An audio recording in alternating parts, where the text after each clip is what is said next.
Now's the time for our ongoing special segment where we take your queries related to home insurance and give you the best advice from our experts. We have with us Anurag Rastogi, Head Retail Underwriting and Claims Executive Management Group, HDFC Ergo General Insurance. Welcome, Mr. Rastogi. Let's just start with our first question that a viewer has sent us through email. Arijit Gupta wants to know that he has bought a flat in 2010. Along with that, he also bought a home insurance. Now he has sold the property, but the insurance was up to 2020. What happens to the policy now? Anurag. Thank you, Anjali, for having me here. To Arijit, I would like to say that it is as simple as writing a mail or a letter to your insurance company with the evidence of sale of the house, and you'll get your premium back. You don't need to really bother about the unexpired part of your insurance. Okay. So another thing is, in case there is a claim, then what to do in case of that claim? Again, the claim process is fairly simple and straightforward.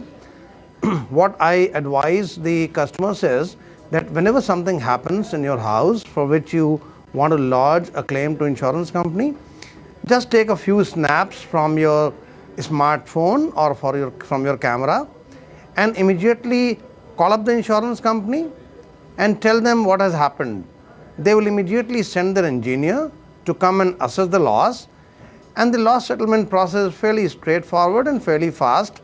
I hope that within a week or to 15 days, you must be able to get your claim if it is not too large and if it does not involve a lot of complication. Yes, but usually, whenever there is a policy, there are certain exclusions that are included in that. So what are the exclusions? Okay, so if you look at the home insurance policy has several variants. So obviously, you are covered for what you pay for and what you have bought. You're not covered for what you have not paid for.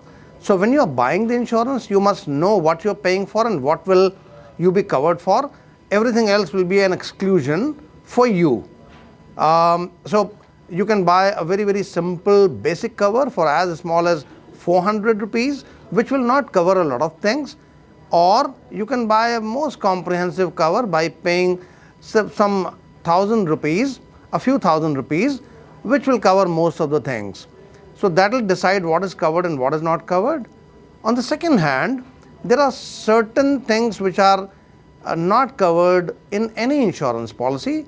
So for example, a willful misconduct or a gross negligence. So you leave your house door ajar in the night and you sleep, and then a thief comes in and takes away your goods. The insurance policy will not cover because you're not supposed to do that. It's not a normal behavior. Secondly, wear and tear or the normal losses are not covered. Say, for example, in a building, the normal cracks that happen as part of the settlement of the building, they're normal wear and tear. They're not insured damages, and so insurance company does not pay. To take another simple example, you have an air conditioner and the gas in the air conditioner which cools the atmosphere, it leaks from time to time. You need to refill it once in a while. So that normal leakage will not be covered by insurance company.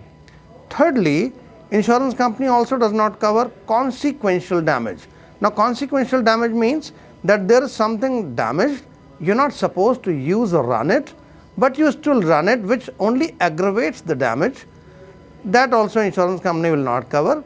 For example, taking the example of the air conditioner, if the gas is already leaked and you still continue to run the air conditioner, it will result in the compressor overheating, which will cause further damages to the other parts of air conditioner. And so the insurance company may deny coverage for the air conditioner. Some other things that insurance companies across the globe do not cover are war. So in case a war happens with a neighboring country, any damages happening during the war are not covered, or any damages happening due to a nuclear explosion or nuclear gas leakage are generally not covered. Otherwise, the insurance policies mostly cover a lot of things. So, my takeaway is, apart from the war, just be a little bit more careful and you will not be part of the exclusion. Anyways, Anurag, thank you very much for joining us. My pleasure, Anjali. Thank you.